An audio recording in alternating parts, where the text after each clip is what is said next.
गंग गणपते नमो नमः। श्रीमद् वाल्मीकि रामायण उत्तरकांड 16वां सर्ग। नंदीश्वर को रावण का श्राप, भगवान शंकर द्वारा रावण का मांग भंग तथा उसे चंद्रहास नामक खड़ग की प्राप्ति। अगस्त जी कहते हैं, रघुकुल नंदन राम अपने भाई कुबेर को जीतकर राक्षस राज दशग्रीव सरमरस नामक प्रसिद्ध सरकंडों के विशाल वन में गया, जहाँ महान कार्तिकेय जी की उत्पत्ति होगी।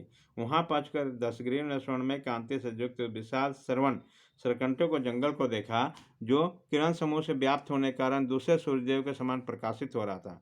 उसके पास ही कोई पर्वत था, जहाँ की वनस्थली बड़ा रमणीय थे। श्री राम जब उस पर चढ़ने लगा तो देखता है कि पुष्पक विमान की गति रुक गई है। तब वह राक्षस अपने उन मंत्रियों के साथ मिलकर विचार करने लगा, क्या कारण है कि पुष्पक विमान रुक गया। वह तो स्वामी की इच्छा के अनुसार चलने वाला था, फिर आगे क्यों नहीं बढ़ा। कौन सा ऐसा कारण बन गया जिसके द्वारा पर्वत पुष्पक विमान मेरी इच्छा के अनुसार नहीं चल रहा। इस पर्वत के ऊपर कोई रहता है, उसी का एक क्रम हो सकता है। श्री राम तब बुद्धि कुशल मारीच ने कहा, राजन, यह पुष्पक विमान जो आगे नहीं बढ़ रहा है, इसका कुछ न कुछ कारण अवश्य है। अकारण ऐसी घटना घटित हो गई है, यह बात नहीं है। अथवा यह पुष्पक विमान कुबेर के सिवा दूसरे वाहन नहीं हो सकता, इसलिए उसके बिना निश्रेष्ठ हो गया। इसके बीच में भगवान शंकर के पार्षद नंदीश्वर रावण के पास आ पहुंचे, जो देखने में बड़े विकराल थे। उनकी अंग कांति काले एवं पिंगल वर्ण की थी। वे नाटे कट के विकट रूप वाले थे। उसका मस्तक, मुंडित और भुजाएं छोटी छोटी थे। वह बड़े बलवान थे। नंदी ने निसंग होकर राक्षस दशग्रीव से बोला, दशग्रीव लौट जाओ। इस पर्वत पर भगवान शंकर क्रीड़ा करते हैं। यह संपूर्ण नाग, यक्ष, देवता, गंधर्व, राक्षस सभी प्राणियों का आना जाना बंद कर दिया गया है। नंदी का यह बात सुनकर दशग्रीव कुपित हो उठा। उसके कानों के कुंडल हिलने लगे, आंखें रोष में लाल हो गई। वह पुष्पक से उतरकर बोला, कौन है यह शंकर। ऐसा कहकर पर्वत के मूल भाग में आ गया। वहां पहुंचकर उसने देखा, भगवान शंकर थोड़ी दूर में चमचमाता वसूल हाथ में लिए नंदी दूसरे शिव की भांति खड़े हैं। उसका मुंह बानर के समान था। इसी उन्हें देखकर वह निशाचर उनका तिरस्कार करते हुए सरस दलधर के समान गंभीर स्वर में ठाका मार हंसने लगा। इसे देखकर शिव के दूसरे स्वरूप भगवान नंदी कुपित होकर वह पास ही खड़े निशाचर दशमुख से इस प्रकार बोले, दशानन, तुमने बानर रूप में मुझे देखकर मेरी अवहेलना की है तथा ब्रजपात के समान भयानक अट्ठास किया। अतः तुम्हारे कुल का विनाश करने के लिए मेरे ही समान पराक्रम रूप और तेज से संपन्न बानर उत्पन्न होंगे। क्रूर निशाचर, नख और दांत ही उन बानरों के अस्त्र होंगे तथा मन के समान उनका तीव्र वेग होगा, जो युद्ध के लिए उन्मत्त होने वाला अतिशय बलशाली होंगे और चलते फिरते पर्वतों के समान जान पड़ेंगे। वे एकत्र होकर मंत्री और पुत्रों से तुम्हारे प्रबल अभिमान और विशालकाय होने की गर्व के चूर चूर कर देंगे। ओ निशाचर, मैं तुम्हें मार डालने की शक्ति रखता हूँ, तथापि तुझे मारना नहीं है, क्योंकि अपने कुत्सित कर्म द्वारा तुम पहले ही मारे जा चुके हो। अतः मरे हुए को मारने से क्या लाभ। महामुनि भगवान नंदी के इतना कहते हुए देवताओं के दुदंभियां बढ़ उठी और आकाश से फूलों की वर्षा होने लगी। परंतु महाबली दशानन ने उसमें नंदी के उस वचनों की कोई परवाह न की और उसे पर्वत के नजदीक जाकर कहा, पशुपते, जिसके कारण तुम्हारे जाता करते समय मेरे पुष्पक विमान की गति रह गई, तुम्हारे उस पर्वत को जो मेरे सामने खड़ा मैं जड़ से उखाड़ फेंकता हूँ। किस प्रकार से, किस प्रभाव से शंकर प्रतिदिन यह राजा के भांति क्रीड़ा करते हैं, उन्हें इस जानने योग्य बात का भी पता नहीं है कि इनके समक्ष भय का स्थान उपस्थित है। श्री राम ऐसा कहने पर दशग्रीव ने पर्वत के निचले भाग में अपनी भुजाएं लगा और उसे शीघ्र उठा लेने का प्रयत्न किया। तब वह पर्वत हिलने लगा। पर्वत के हिलने से भगवान शंकर के सारे गण कांप उठे। पार्वती देवी भी विचलित हो उठी और भगवान शंकर से लिपट गए।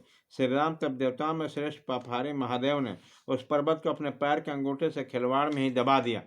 फिर तो दशग्रीव की वो भुजाएं, जो पर्वत के खंभों के समान जान पड़ती, उस पहाड़ के नीचे दब गई। उसे देखकर राक्षस के मंत्री बड़े आश्चर्य में पड़ गए। उस राक्षस ने रोष तथा बाहों की पीड़ा के कारण सहसा बड़े जोर से विराव, रोदन और अर्थनाद किया, जिससे तीनों लोकों के प्राणी कांप उठे। उसके मंत्रियों ने समझा, अब प्रलय काल आ गया, अब विनाशकारी ब्रजपात होने लगा। उसी समय इंद्र आदि देवता मार्ग से विचलित होने लगे। समुद्र में जबार हो गया, पर्वत हिलने लगे और यक्ष, विद्याधर और सिद्ध एक दूसरे से पूछने लगे, यह क्या हो गया। तदंतर दशग्रीव के मंत्रियों ने उनसे कहा, महाराज दशानन, अब आप नीलकंठ उमा बल्लभ महादेव जी को संतुष्ट कीजिए। उनके सिवा दूसरे किसी में ऐसा नहीं देखते जो यहाँ आपको शरण दे सकते हैं। आप स्तुतियों द्वारा उन्हें प्रणाम करके उन्हीं को शरण में जाइए। भगवान शंकर बड़े दयालु हैं, वह संतुष्ट होकर आप पर कृपा करेंगे। मंत्रियों का ऐसा कहने पर दशमुख रावण ने भगवान वृक्षध्वज को प्रणाम करके नाना प्रकार के स्तोत्रों तथा सामत व्यक्तियों द्वारा मंत्रों द्वारा श्रवण किया। इसी प्रकार हाथ को पीड़ा से रोते हुए स्तुति करते हुए राक्षस के 1000 वर्ष बीत गए। श्री राम तत्पश्चात उस पर्वत के शिखर पर स्थित हुए भगवान महादेव प्रसन्न हुए। उसने दशग्रीव को भुजाओं को संकट में मुक्त होकर उनसे कहा, दशानन तुम वीर हो, तुम्हारे पराक्रम से मैं प्रसन्न हूँ। तुम्हारे पर्वत से दब जाने के कारण जो अत्यंत भयानक आर्तनाद किया था, उससे भयभीत होकर तीनों लोगों के प्राणी रो उठे। इसलिए राक्षस राज, अब तो रावण के नाम से प्रसिद्ध हो गए। देवता, मनुष्य, यक्ष, दूसरे जो लोग भूतल पर निवास करते हैं, वह सब तुम्हें समस्त लोगों को रोनाने वाला तुम दशग्रीव को रावण कहेंगे। पुलस नंदन, अब तुम जिस मार्ग से जाना चाहो बैठ खटक जा सकते हो।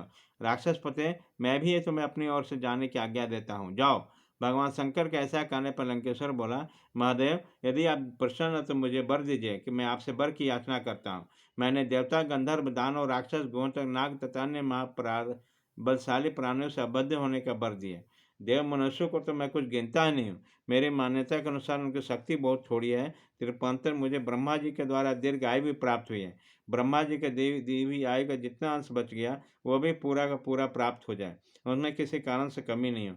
अतः मेरी इच्छा है कि आज से आप पूर्ण कर दीजिए, साथ ही आप अपनी ओर से मुझे एक अस्त्र दीजिए। रावण के ऐसा कहने पर भूतनाथ भगवान शंकर ने उसे एक अत्यंत दीप्तिमान चंद्रहास नामक खड़ग दिया, जो जो उसकी आयु का एक जो अंश बीत गया उसको भी पूर्ण कर दिया।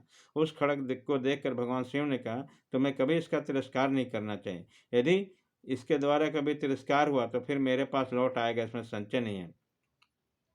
इस प्रकार भगवान शंकर से नूतन नाम पाकर रावण ने प्रणाम किया। तत्पश्चात वो पुष्पक विमान पर आरूढ़ हुआ। श्री राम उसके बाद रावण समूचे पृथ्वी पर दिग्विजय के लिए भ्रमण करने लगा। इधर उधर जाने पर बहुत से पराक्रमी क्षत्रियों को पीड़ा पहुंचाई।